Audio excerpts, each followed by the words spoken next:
Hello, everybody. My name is Kevin Kawchek. I'm the founder, CEO, host of ChemicalQDevice, here to tell you about it's a little summary of newsletter number 21, as a lot of this is getting more medical. Now, this week I did extensive research on quantum and healthcare publications. I was very surprised to see so many out there since 2020 through 2022. Now, a lot of these methods and analyses that different publications have done in these scientific reports are in place. And in general, everybody's waiting for the awesome hardware. So getting better through this year with 2022, there was an IBM article that was actually quite well. And they said the results were as good, or if not a little bit better than the conventional computing.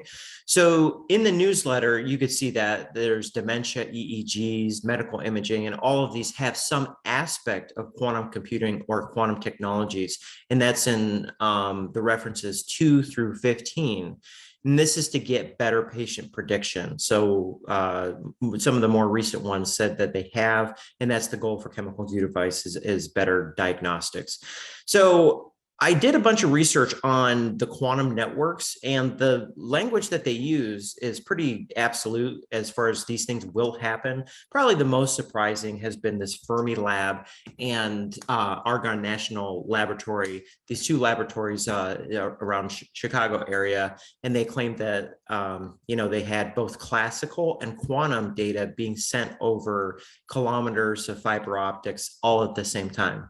So other kind of key players with that, Washington, DC, they had their own. It's run by Navy, British Telecom, and also University of Chicago. And you can see these in the references 16 through 24.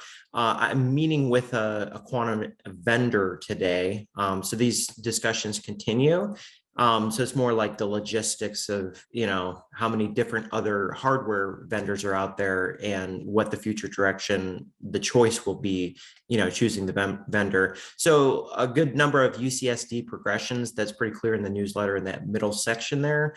Some more recommendations this week. So supplements, basically, they say if you're a tech founder, supplement. So I've done a number of, I did a University of San Diego lean business course. So we do a business model canvas, business plan, value proposition, and it's more, for startups. I also took a Stanford Intro to Innovation and Entrepreneurship. And I would recommend this to anybody. Just search for that, or search for, preview of innovation, that kind of stuff. And it's really good with practical business perspectives. They're like, how does this actually work once you leave a startup and become a bigger company? Also some HubSpot stuff with revenue operations, and this helps with sales and marketing. And right now I'm in the middle of a Harvard. It's an Innovating in Healthcare, very interesting course.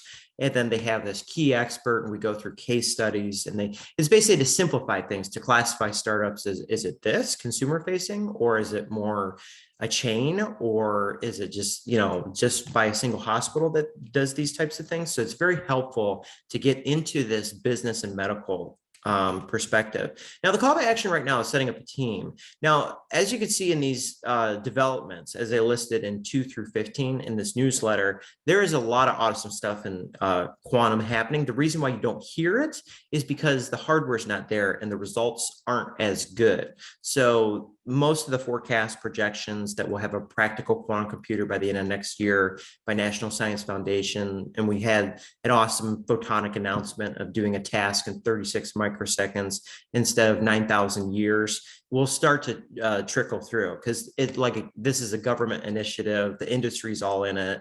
Academia has been, basically doing the work that the funds from the government happens as well. So the call is for medical, business, and a quantum person, three different individuals, to do similar work that they're already doing right now, but with the startup. The format is time-based equity share for these individuals, and these would be full-time or startup time or whatever you call it, going into the future, kind of like that fully committed kind of thing.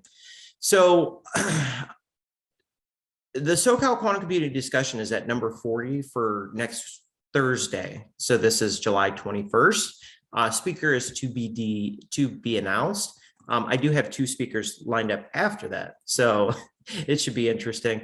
But basically a wealth of knowledge from other, quantum founders, CEOs, directors, investors, and other luminaries, TEDx speakers. So this is newsletter number 21 for getting into all the quantum and the medical. Take care, everybody. Have a great weekend. Goodbye.